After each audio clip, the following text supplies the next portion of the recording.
Hey guys, it's Bus Jockey again.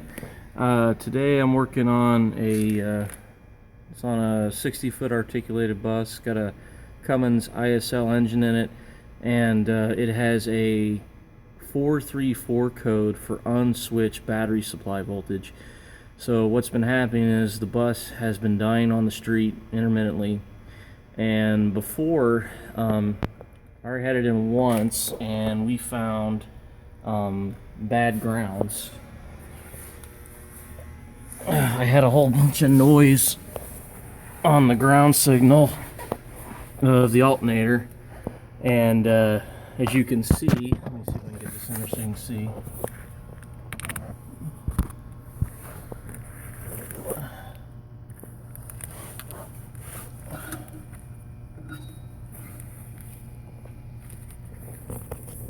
There we go. We had bad grounds, so I repaired all the grounds. Those two small studs there, two of those ground wires broke off in my hand for the Cummins ECM. So I repaired all those. I cleaned them all up, and then I also cleaned the big cables, the starter ground, alternator ground, and main battery ground on these on the main ground connections here. I cleaned all that up, put it back together. It looked better, and we thought that was it, because I could take a small little pocket screwdriver and basically stick it behind this big ground cable. It had just like star washers on it, so the contact area for the grounds was reduced. So I figured, hey, that's got to be it. So I did that, told my boss, and we decided, yeah, let's drive it, and it still died.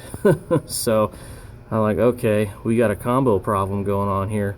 So I got it back again and checked the codes, and it coded the same code, the unswitched battery supply voltage code. So the next thing I opted to do was I got my Picoscope, and I back probed three of the power wires. Tried to do all four. I couldn't fit the last one in there, so I did power wires 38, 39, and 40 at the Cummins ECU and back probed. Okay. So then I started the engine, looked at the voltage dropping while cranking, and it looked pretty good. But then I was in the actually, it's probably better looks like in the fuse box here, and the main well, they're not fuses, they're breakers. The main breakers for the Cummins ECU, there's 4 of them here, and then there's one right here. Okay, so I had it the scope hooked up, and I just started grabbing wires and checking connections, and when I grabbed hold of here, if you look here on these studs, see right here? See how the nut's moving at the top right there, and then the wire is moving down here at the bottom? Well, all 4 of the Cummins power wires are connected on this bus bar, okay? So finally, when I was shaking around, okay, I noticed that, and then I also noticed on my scope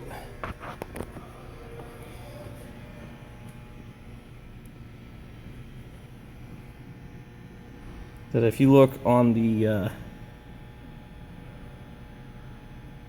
blue channel, the A channel, notice how it's a little bit higher here, and then it drops down and then higher. Well, that's when it was cutting out when I was shaking the harness. Okay, so I just verified that that was the other problem causing the intermittent dying. Unfortunately, I didn't get it to die. So obviously it's temperature related, and you must have to have a really big bump to get it to for the engine to die. So, but anyway, I've got the proof now, and I'm going to tighten up the connections. I'm going to check a couple more things just to be sure, and then we'll go from there. But anyway, let me do a zoom in here on that channel.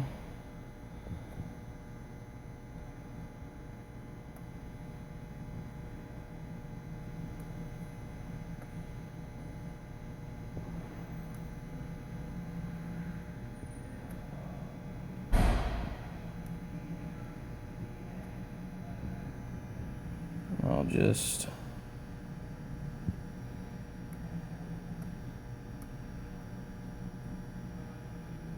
see how much that dropped.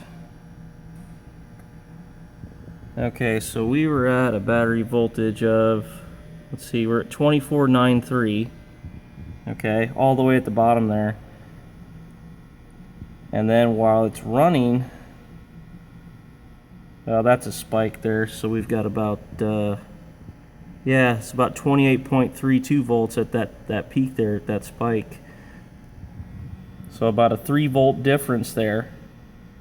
And then in the middle, it's at 27.42, so about a 2.4 volt difference. Okay, so that is not enough to make the engine die, but this was enough for me to catch on the scope. Okay, so if I hadn't had this, the scope, I probably would have still been chasing my tail for quite a while. So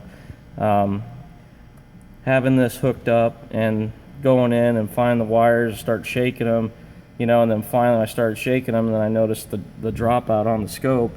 That's what led me in the right direction. So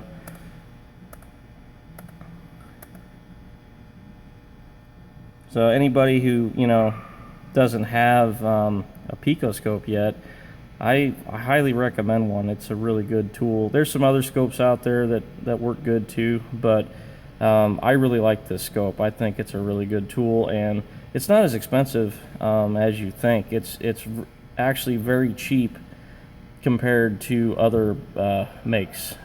So anyway, that's it. I hope everybody enjoyed it. And then later on, if I got time, I'll try to do after captures if I can. We'll see. If not, I could probably try to just show the after captures at home. So anyway, I hope everyone enjoyed this, and I hope everyone has a good day. Thanks. Bye.